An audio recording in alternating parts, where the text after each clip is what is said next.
ধন্যবাদ সবাইকে। আজকে আমরা এসএসসি পদার্থ স্থিরতড়িৎ দশম অধ্যায় সিলেট বোর্ডে 2020 সালে একটি বোর্ড প্রশ্নের সমাধান করব ইনশাল্লাহ। তো এটি আমাদের বুঝতে গেলে শুরুতে আমাদের এই অধ্যায়ের বেসিক যে তথ্যগুলো জানতে হবে সেটা হচ্ছে মোটামুটি আমাদের সূত্র সম্বন্ধে ভালো জ্ঞান অর্জন করতে হবে। তো 2017 সাল হতে 2025 সাল পর্যন্ত বিগত যতগুলো বোর্ড প্রশ্ন বিভিন্ন বোর্ডে এসেছিল সকল বোর্ড প্রশ্ন আমরা রিসার্চ করে বের করছি। সকল বোর্ড প্রশ্ন আমরা শুধুমাত্র 60টি বোর্ড প্রশ্ন সূত্রের মাধ্যমে সমাধান করছি। তো সর্বদাই আমাদের বলের সূত্র অর্থাৎ এফ এবং তড়িৎের বোধ অর্থাৎ ই দিয়ে এই সূত্রটি অধিকাংশ অঙ্কতে ব্যবহার হয়েছে। শুধুমাত্র দুটি অঙ্কতে যশোর বোর্ড 2024 এবং বরিশাল বোর্ড 2025 শুধু এই দুটি বোর্ডে 3 নম্বর, 4 নম্বর, 5 নম্বর এবং 6 নম্বর এই 4টি সূত্র ব্যবহার হয়েছে। এবং শুধুমাত্র সিলেট বোর্ড 2020 ইলেকট্রনের সংখ্যা বের করো এই সূত্রটা গ নম্বরে ব্যবহার হয়েছে। তাছাড়া সকল বোর্ড প্রশ্নে আমাদের বল এবং তড়িৎদ্রব্যতার সূত্র বরাবরই ব্যবহার করছি। আমাদের প্রতিটি ভিডিও আপলোড করা আছে, আপনি সময় বের করে ইনশাল্লাহ আপনি দেখতে পারবেন। এবং কেন ওই সূত্রগুলো ব্যবহার হচ্ছে ওখানে যৌক্তিক কোনো কারণ আছে আমরা উপস্থাপন করছি ইনশাল্লাহ।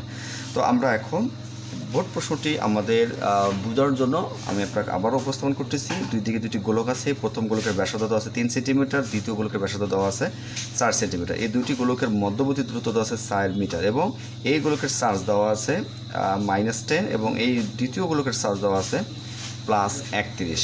এখন আমাদের গ নম্বরে বলছে ইলেকট্রনের সংখ্যা, যেটা আমরা আপনাকে ফার্স্ট টাইম বললাম যে ইলেকট্রনের সংখ্যা শুধুমাত্র এই প্রশ্নটাতে ব্যবহার হচ্ছে। আমরা আপনাদের সময় সেভ করার জন্য আমরা এই বোর্ড প্রশ্নের উত্তর আমরা করে রাখছি, ঠিক আছে?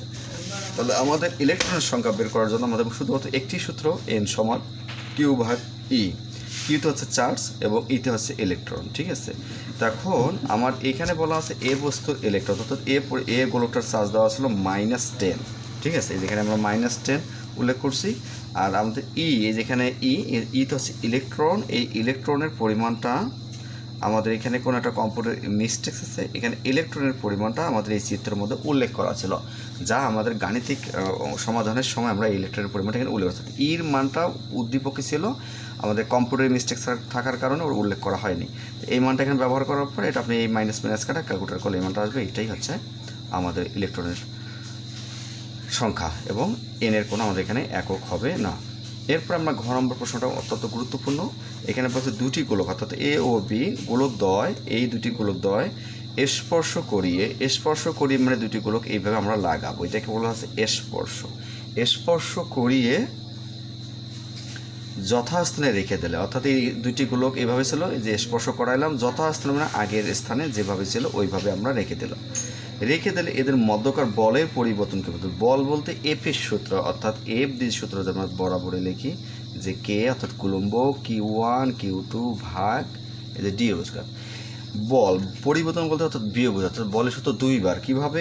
স্পর্শ করা অবস্থায় একবার বলের সূত্র ব্যবহার হবে, স্পর্শ ছাড়া একবার বলের সূত্র ব্যবহার হবে, ঠিক আছে? তো আমরা মূল পর্বে যাই। তো এখানে আমরা শুরুতে শিরোনাম দেবো স্পর্শ করার পূর্বে, তারপরে বলের সূত্র ব্যবহার করব। কুলম্বর মান আমাদের মুখস্থ রাখতে হয় সব সময়। এই অধ্যায় কে এর মান অর্থাৎ কে এর মান হচ্ছে 9 গুণন 10-এর উপর অর্থাৎ হচ্ছে 9। এইটি সবসময় প্রশ্নে থাকে না, মুখস্থ রাখতে হবে। এরপর আমাদের এই মানটা এখানে ব্যবহার করব। পাশাপাশি যে কোনো সংখ্যা থাকলে ভিতরে গুণ থেকে এই যে Q1 মানে প্রথম চার্জ, কিউতে হচ্ছে চার্জ বা আধান, আমরা চার্জটা এখানে চিত্র থেকে দেখে নিচ্ছি -10 এবং Q2-র মান হচ্ছে +31। পাশাপাশি গুণ থাকার কারণে আমরা গুণ ব্যবহার করছি। এবং দূরত্বর ক্ষেত্রে আমরা কি করব? দূরত্বের ক্ষেত্রে আপনি যে চিত্রটি খেয়াল করেন, দুটি গোলকের একটি গোলকের ব্যাসার্ধ দেওয়া ছিল 3 সেন্টিমিটার, আরেকটি গোলকের ব্যাসার্ধ দেওয়া ছিল 4 সেন্টিমিটার এবং মধ্যবর্তী এই দুটি গোলকের এখানে দেওয়া ছিল 4 মিটার। যেহেতু এখানে এককগুলো দুই রকম অর্থাৎ সেন্টিমিটার এবং মিটার, সেই কারণে আমরা সেন্টিমিটারকে মিটার নেব। সেন্টিমিটার থেকে মিটার আসতে গেলে আপনাকে অবশ্যই 100 দিয়ে ভাগ করতে, অর্থাৎ 3কে যদি 100 দিয়ে ভাগ করি, 4কে যদি আমি 100 দিয়ে ভাগ করি, তাহলে তার ওই উত্তর দুইটার সঙ্গে আমরা কি করব? এই 4 যোগ করলে আপনাদের টোটাল যে দূরত্বটা আসবে 4.07 এত মিটার। আবারও বলতেছি 3 সেন্টিমিটারকে আপনি 100 দিয়ে ভাগ করবেন, 4 সেন্টিমিটারকে আপনি আবারও 100 দিয়ে ভাগ করবেন। কেন ভাগ করবেন? মিটারে নিয়ে আসার জন্য, কারণ আমাদের এই মধ্যবর্তী দূরত্ব তো মিটার ছিল, তাহলে টোটাল মিটারগুলো যোগ করলে টোটাল দূরত্ব হবে 4.07। এটা এখানে লেখার পরে এখানে স্কোয়ার করলে পরে ক্যালকুলেটারে ওঠার সময় কী করব? যে এখানে ফার্স্ট ব্র্যাকেট দিয়ে পুরো মানটা সুন্দর করে তুলব, শেষে একটা ফার্স্ট ব্র্যাকেট দেবো ক্যালকুলেটারে, আবার ভাগ চাপ দিব, আবার নতুন করে আবার এখানে ফার্স্ট ব্র্যাকেট দেবো, আবার পুরো মানটা তোলার পরে শেষে একটা ব্র্যাকেট দিয়ে স্কোয়ার ব্যবহার করবো। ইকুয়াল বা সমান চাপ দিলে আপনার এই মানটা আসবে, ঠিক আছে। এখানে আপনার মাইনাস থাকলে মাইনাস আসবে। সবসময় আমি প্রতিটা বোর্ড প্রশ্ন সবসময় বরাবরই বলে যাচ্ছি, বলের মান যদি কখনো মাইনাস বের হয় তাহলে মাইনাসে রাখবো না, আমরা এই কথাটা লিখে দেবো। এখানে ঋণাত্মক চিহ্ন দ্বারা আকর্ষণ বোঝায়। এই কথাটা বলার পরে এফ দি এই উত্তরটা যা আছে তাই লিখবো, শুধুমাত্র মাইনাস চিহ্নটা রাখবো না। তবে এখানে যদি প্লাস মান আসতো তাহলে এই কথাটা লেখা লাগবে না। বলের একক নিউটন ব্যবহার করা আছে, তাহলে এটা স্পর্শ করার পূর্বে কিন্তু এই উত্তরটা আমরা বের করছি, ঠিক আছে। অর্থাৎ এই যেখানে মাইনাস ছাড়া। এরপর আমরা স্পর্শ অবস্থা, স্পর্শ দুটিগুলো এরকম পৃথক অবস্থা আলাদা ছিল। এই দুটিগুলোকে যখন আমি এইভাবে লাগিয়ে দিব, লাগিয়ে দেওয়ার কারণে এই দুটি মানে একটি ছিল -10 ছিল, আরেকটিতে +1 ছিল, আলহামদুলিল্লাহ।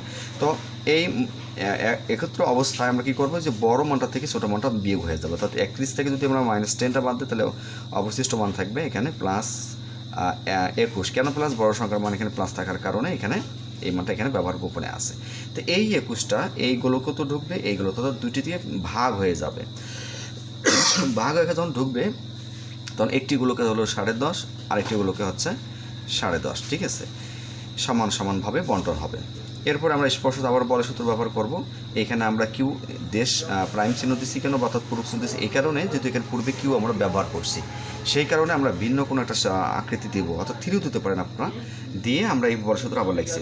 এখানে আমরা সিরিয়াল মেনটেন করবো না কেন, Q1 Q2 কেন করবো না, কারণ এই দুটি বলের মান একই, এই জন্য দুটিকে আমরা একই রাখছি। অর্থাৎ দুটি গোলকের চার্জ একই থাকার কারণে চার্জ দুটি আমরা একই রকম করব। কুলম্বর মান মুখস্থ থাকলো, আমরা বসে দিলাম Q1 আবার 10.5, আর এই দুটি মান আলাদাভাবে লেখা যাবে, অথবা একটি মান লিখে স্কোয়ার অর্থাৎ 2 দিলেও হবে। এরপরে আমরা দূরত্ব কোনো পরিবর্তন হবে না, আমরা এখানে যে দূরত্বটা বের করলাম সেই দূরত্বটা এখানে আবার ব্যবহার হবে। এরপরে ক্যালকুলেটর করলে এখানে আমার মানটা হচ্ছে 5.99, এরপর হচ্ছে গুণন 10/10, বলের একক হচ্ছে নিউটন। এখন আমরা পরিবর্তন করব বলের মান পরিবর্তন করার সময় আমরা মাথায় রাখবো যে বলের মান পরিবর্তন করার সময় আমরা মাথায় রাখবো যে আগে বড় উত্তর তারপর ছোটো উত্তর। বড় এখানে 5, এই 5 এখানে শুধু শুধু বড় হবে এমন না, এটা আপনার পাওয়ারের উপর নির্ভর করবে। আপনার এই প্রথম স্পর্শ করার পূর্বে যে বলের উত্তরটা বের করছে এটা পাওয়ারের উপরে ছিল 11, আর এখানে পাওয়ার আছে 10, সেই কারণে এই মানটা একটু বড়, এই বড় মানটা কী হবে, আর পরিবর্তন কথার অর্থ হলো বিয়োগ ছিল, বিয়োগ দিলাম, এরপরে এই মানটা দিয়ে শেষে আমরা প্লাস মাইনাস করলে এতটা আসবে, ঠিক আছে। এটাই শেষ। এখানেই আপনার যদি আপনার কোনো সমস্যা হয় আপনাকে আমি রিকোয়েস্ট করতেছি আপনি এটা আবার রিভিশন দেবেন। আপনার কোনো সমস্যা থাকলে আপনি কমেন্ট করেন, ইনশাআল্লাহ আমি আবার আপনাকে সুন্দর করে উপস্থাপন করব। ধন্যবাদ সবাইকে।